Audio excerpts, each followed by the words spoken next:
Alright, so yeah, in today's video, we're gonna be testing out the Mythic Grau Phantom score. I know, as soon as I started this entire video with the inspection, you were already going crazy because I know no inspection in the game actually competes with the one we have right now on the Grau. This is one of the best ones, how it turns into like a gauntlet. Remember I was complaining yesterday on my Holger video, you should probably check that out, about how the Holger does not have those tiny tags like when you shoot the enemy. Probably because it's not a new gen mythic. But I was really surprised with the performance of the Grau. Like when I looked at it from afar, I was kind of like underestimating it. I was like, nah, the Grau is not that good. But then when I picked it up, I was actually surprised. It's actually a really balanced non-meta. I'm surprised with how many assault rifles that are actually good besides the meta. Because the meta is all you ever see, especially in ranked. So this is the build we're going to be running. We're going to be running the monolithic suppressor. For the barrel, we're going to be running the Tempest 26.4 Archangel. Not a really bad, thingy bad build, but yeah, it does work. For the ammunition, we're going to be running the 50 round mags. You're more than welcome to try out the 60. Honestly, I love spraying. So 60 bullets, way better than 50. For the rear grip, we're going to be running the Cronin Sniper Elite, for that additional stability. And for the stock, we're going to be running the no stock. So, perfect. I think that's going to be our final build. Getting into the first match, I was kind of annoyed, to be honest. I don't like firing range. I have a love-hate relationship with the map. But I started slaying out, started going crazy. When I know the spawns, one of my friends told you had me playing respawns. I was actually searching this Framerate. So first few times when I was on respawns, I did not know what I was doing. But right now I kind of have an idea that if I hold a specific angle when it's on like a specific point, you can kind of spawn trap them, keep killing them. They're going to be keep coming from one direction. So that's kind of fire, to be honest. So I was kind of just like spawn trapping them, making sure I kept point cleared. All my teammates had to do was sit in point, but somehow nobody managed to do that without dying.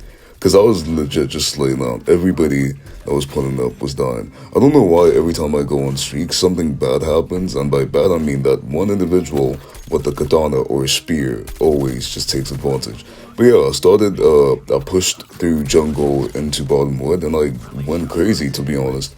Everybody was pushing one by one, and I just had the Grau bullets for everybody. So I was kind of going crazy, going on solid feeds, I got flashed. I don't know. Like, every time I get flashed, my entire screen just goes white, and then it hurts my eyes. They should probably decrease that. Like, there's absolutely no reason to make the flashbang that effective. Especially, we're mobile players, bro. Like, most of the time, we have our faces so close to the screen that we can't have something just, like, flashing at us like that, and it's the worst, especially when you play in the dark. But yeah, first match wasn't that bad. We actually collected an L over there. Teammates, I was slaying out, but teammates were not playing points. So I feel like that's necessary. Like, we gotta have that teamwork. Second match was on Nuketown Rush. I was kind of just like throwing casual beams, running around, trying to see who I'm gonna catch. I think you lock in. I pushed into spawn. I think I pushed in too hard because I ended up flipping spawns.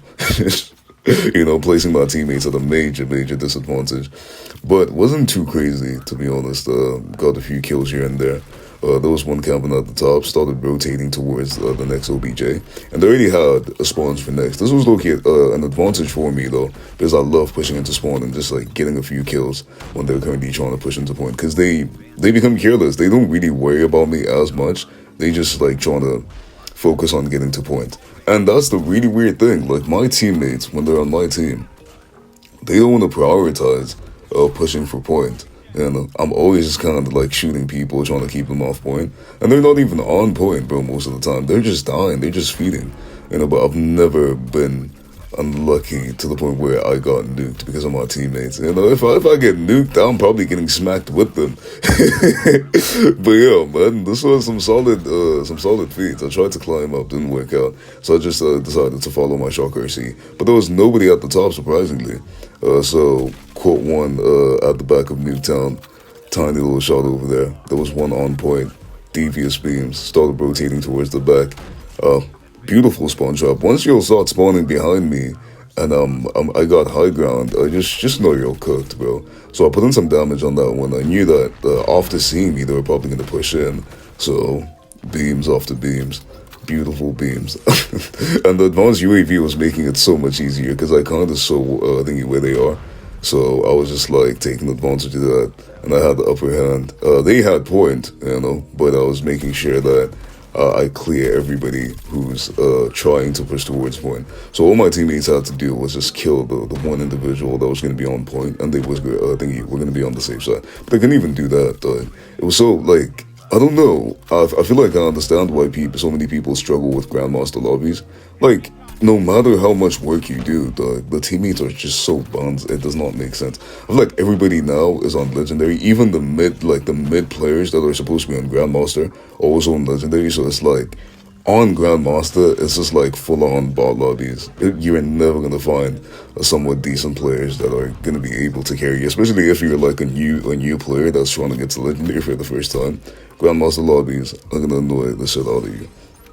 So yeah, I'm gonna need to breathe a little bit because I've been talking for the longest time, but kind of slay now, put them in the spawn trap again. I was putting in some decent shots, and of course, man, you know the vibe. Always die to like a melee user or something, but nothing too crazy. I was I think I was on the 10 over here, pushing towards the 15. It's actually a really beautiful match with a really beautiful skin. I didn't really have any major complaints with the Grau's performance. Reload time, everything was on point. Really enjoyed the gun. I don't know what I'm going to work on for my next video. It's definitely going to be something interesting. I'm going to try something different.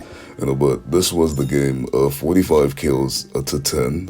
Wasn't really that bad of a match, but it was kind of the buns. Alright, chat, so that's going to be all for today. Remember, if you enjoyed the video, don't forget to smash that like button and subscribe. I'm joking, man. Destroy that subscribe button. We're almost on, I don't know how many subscribers, but our goal is 5,000 subscribers before the end of this year. So if you're not currently subscribed to Sweaty, subscribe, man. And yo, man, peace. Have yourself a beautiful day. Let's get it.